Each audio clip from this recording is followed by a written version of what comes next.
5월의 첫 번째 금요 묵상입니다. 오늘 날씨가 너무 좋죠? 좋은 날씨만큼 우리 주님과 함께 동행하면서 행복하고 복된 날 될 수 있기를 주님의 이름으로 축복합니다. 오늘 우리에게 주시는 말씀은 창세기 33장 10절의 말씀입니다.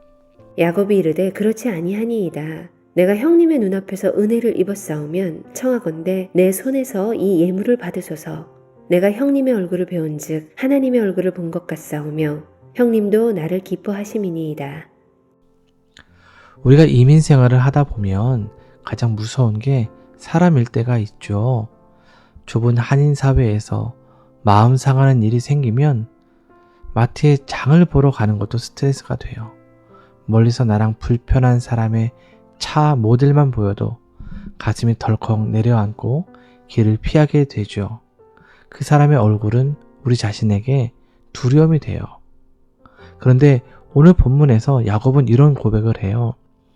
내가 형님의 얼굴을 배운즉 하나님의 얼굴을 본 것 같습니다. 사실 어제만 해도 에서의 얼굴은 야곱에게 저승사자의 얼굴이었습니다. 그런데 어떻게 하룻밤에 그 얼굴이 하나님의 얼굴로 보일 수 있었을까요? 그 비결은 야곱이 형을 만나기 전 야복강 나루에서 하나님을 먼저 대면했기 때문입니다. 거기서 야곱은 자기 힘으로 살려던 그 야곱의 자아가 깨지고 하나님의 은혜 없이는 살 수 없는 이스라엘로 변화되었습니다.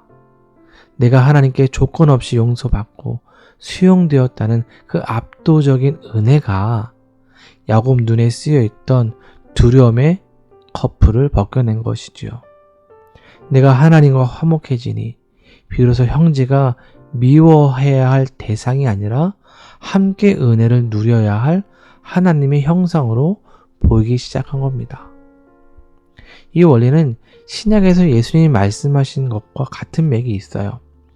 마태복음 5장에 가보면 예수님은 제물을 제단 앞에 두고 먼저 가서 형제와 화목하고 그 후에 와서 예물을 드리라고 말씀하셨어요.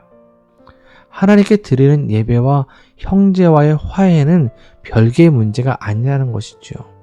우리는 흔히 상처받은 마음을 가지고 하나님께 나아가죠. 하나님은 그렇게 나아온 우리의 상처를 치유해 주세요.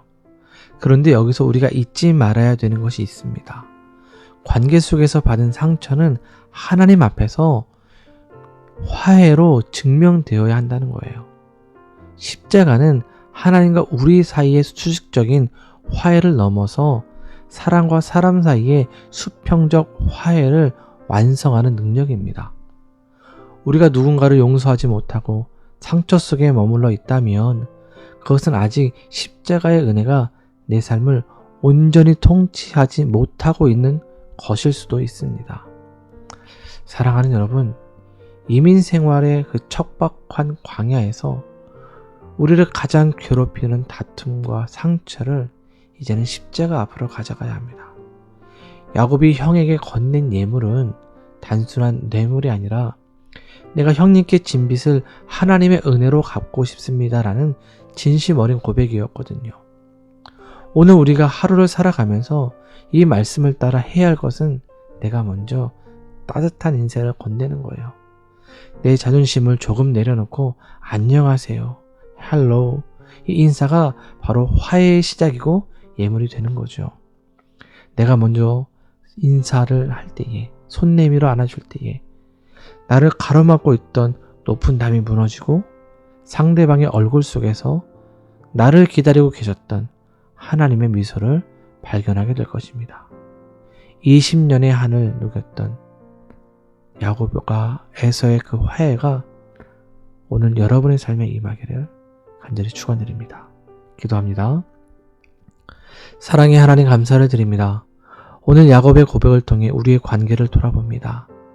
이민 생활의 좁은 관계 속에서 맺힌 상처와 두려움을 주님 앞에 내려놓습니다. 야곱이 야복강 나루에서 주님을 대면함으로 두려움을 이겼던 것처럼 우리도 주님의 압도적인 은혜를 먼저 경험하게 하여 주옵소서. 그 은혜의 힘으로 우리가 먼저 손 내밀게 하시고 우리가 건네는 작은 인사를 통해 막힌 담이 허물어지는 화해의 기적을 보게 하옵소서. 그리하여 우리 주변의 얼굴들 속에서 우리를 향한 하나님의 미소를 발견하는 복된 하루가 되게 하여 주옵소서. 예수님의 이름으로 기도드립니다. 아멘.